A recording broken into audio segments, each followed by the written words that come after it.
L'histoire a oublié ces soldats dévoués, acculés le dos à cette montagne. C'est tragique.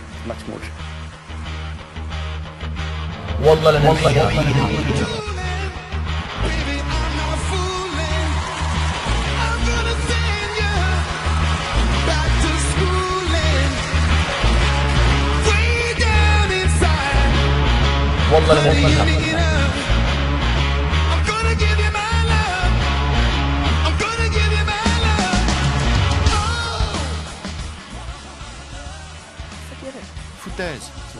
C'étaient des êtres humains courageux, intelligents, exécutant avec brio une manœuvre remarquable mise au point par des officiers géniaux. Et ils ont gagné. En 2 heures, l'armée britannique moderne a été balayée. Les cinémas anglais n'ont pas montré ces images pendant la guerre. On y voit les troupes japonaises à vélo, forçant les Anglais à battre en retraite. Cette armée avait subi d'autres revers depuis 1939, mais ce fut sans doute le plus humiliant. Et tout ça parce que l'officier britannique avait dérogé à cette règle d'or de l'art de la guerre, ne jamais sous-estimer l'ennemi.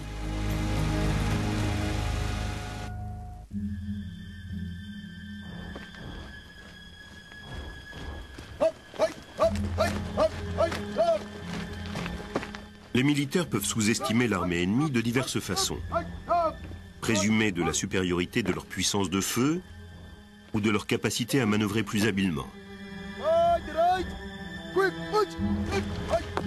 Ils croient que leur volonté de vaincre est plus forte ou qu'ils se battent pour la bonne cause.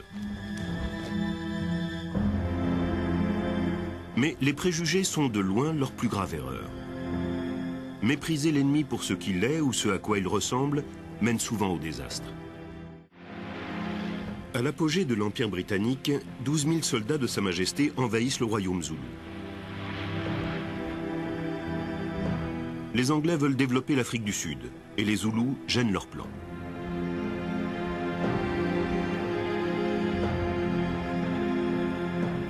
On va donc leur infliger une guerre éclair. À la bataille de Rorke Drift, cette audace semble payante. Une escouade de soldats britanniques fait échec à une armée de plusieurs milliers d'Africains. Peinture, poésie et cinéma se chargeront d'immortaliser leur exploit.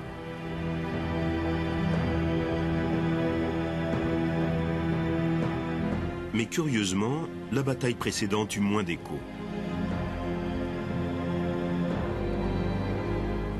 La bataille d'Isandlwana.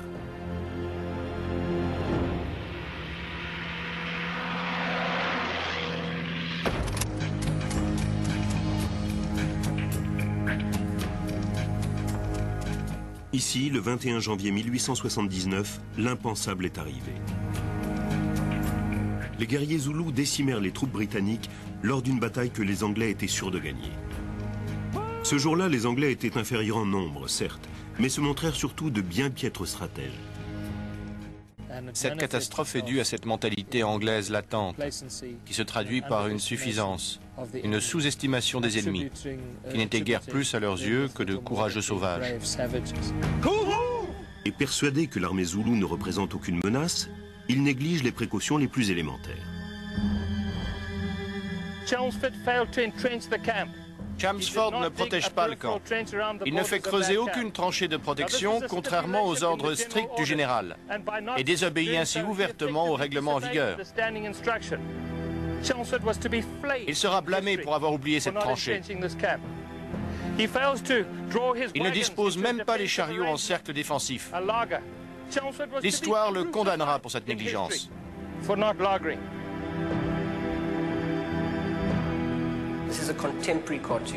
Cette caricature de l'époque traduit l'arrogance, le sentiment de supériorité d'une armée de métier bien entraînée.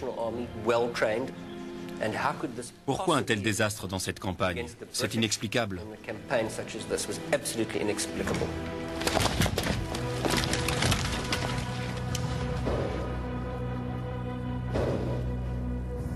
Les envahisseurs britanniques pensent appartenir à l'armée la plus puissante au monde.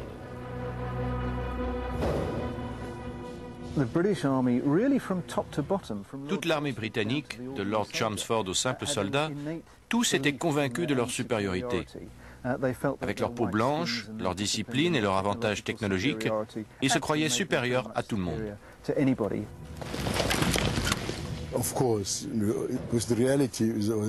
Bien sûr, leur armement était de très loin supérieur à celui des Zoulous. C'est peut-être une remarque raciste, mais pour eux, c'étaient des sauvages. Ils pensaient qu'ils allaient s'enfuir au premier coup de feu, et ils ont été surpris de la réaction. Le roi des Zoulous ne voulait pas de cette guerre, mais il l'avait préparée. Les Zoulous ont une grande tradition militaire. Ceux qui les avaient vus à l'œuvre redoutaient ces guerriers.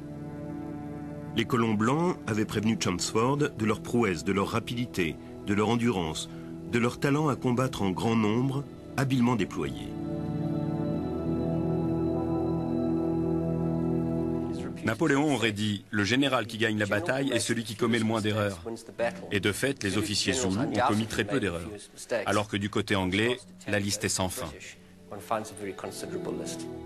Le piège zoulou a réussi.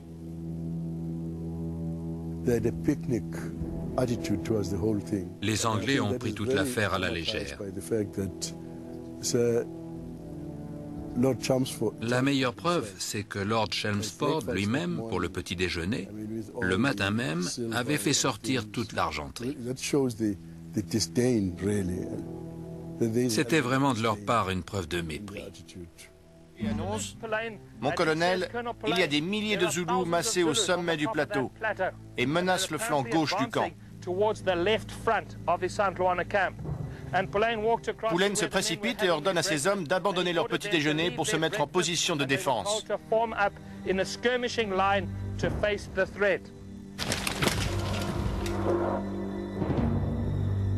Les soldats renâclent à se lever de table. Ni eux, ni leurs officiers ne semblent inquiets.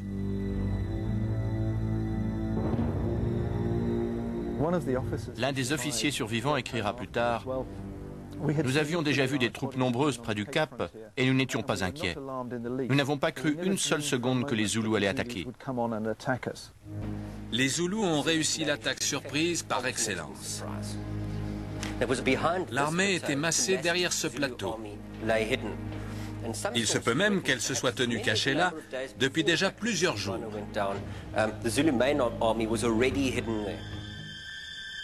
Quand la patrouille anglaise découvre l'armée zoulou, réaction de peur ou de bêtise, les 30 hommes font feu sur les 25 000 guerriers. La riposte est fulgurante et terrible. L'un après l'autre, les régiments se mettent en marche. La patrouille fuit vers le camp, poursuivie par une aile de l'armée zoulou.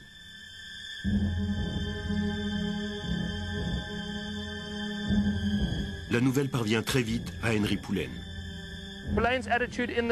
Poullaine se dit « J'ai 1774 hommes, dont 1000 vétérans, armés de fusils Martini-Henry à chargement rapide, capables de tirer 12 coups par minute avec des balles de plomb de 39 grammes, précis jusqu'à 800 mètres. Dans cette tente, il est sûr de lui. Que les Zoulous chargent donc. On va les massacrer à découvert. »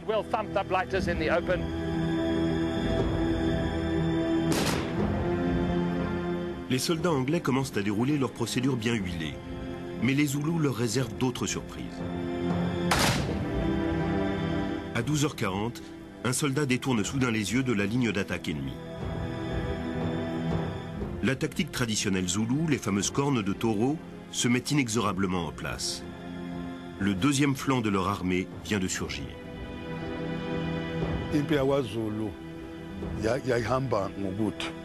Les guerriers zoulous se déploient en cornes de taureau. L'armée se met en place du centre vers les ailes. La poitrine et les deux cornes forment la ligne d'attaque.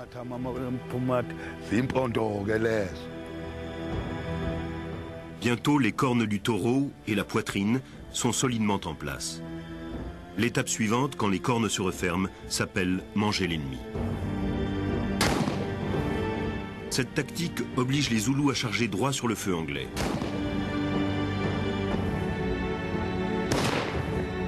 Leurs pertes sont énormes, mais ils continuent d'avancer. Car un autre facteur joue en leur faveur, la motivation.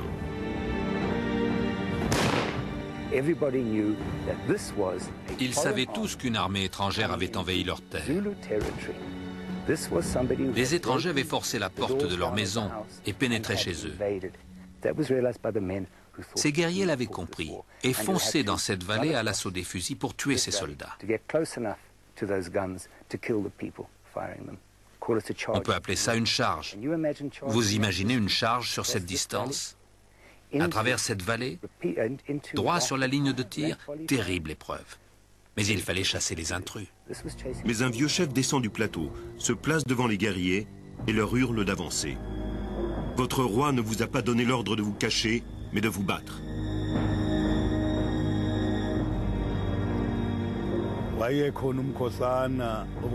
Le grand-père de mon père a combattu ce jour-là. Il se battait là-bas, dans ce coin. Il a tiré un ennemi dans le trou pour essayer de le tuer. Leur lutte a dû être terrible. Et pour finir, c'est lui qui est mort. Il est mort ici, à cet endroit même. Les Zoulous repartent à l'attaque et les cornes se referment.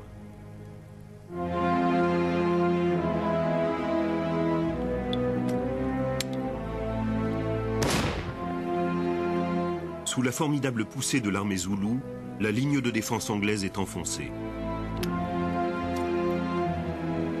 Les munitions viennent à manquer, les fusils s'enrayent. Certains bataillons de recrues noirs prennent la fuite.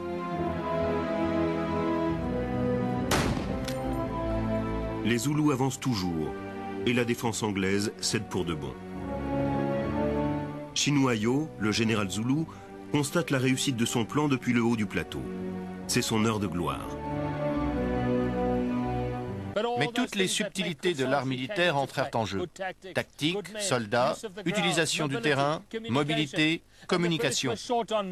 Fort peu côté anglais et bien plus côté zoulou. Et ça a été la grande journée des Zoulous. Je suis convaincu qu'il faut voir cette bataille ainsi.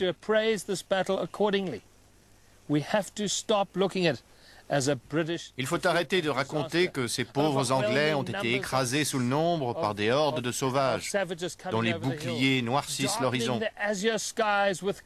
Lisez les poèmes de l'époque. Foutaise. C'étaient des êtres humains courageux, intelligents, exécutant avec brio une manœuvre remarquable, mise au point par des officiers géniaux. Et ils ont gagné. En 2 heures. L'armée britannique moderne a été balayée. L'histoire a oublié ces soldats dévoués, acculés le dos à cette montagne. C'est tragique.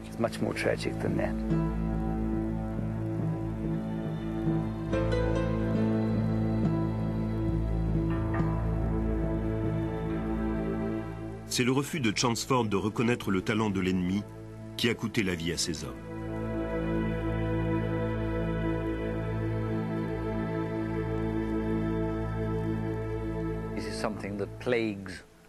Cette attitude ronge les militaires européens depuis très longtemps. Et c'est une faute majeure. Ils n'arrivent pas à comprendre que les origines, la couleur de la peau n'ont aucune importance. Ce qui importe, c'est la qualité de l'entraînement et la qualité des officiers. C'est la seule chose qui compte. Un chef doit dire la vérité à ses hommes. Il doit dire, voilà la menace et voilà comment nous allons agir. Si vous ne le faites pas, si vous minimisez la menace alors que l'ennemi se révèle très offensif ou redoutable, l'impact est terrible sur le moral des troupes. On leur avait dit qu'il n'y avait rien à craindre et tout d'un coup l'ennemi est là. C'est dévastateur.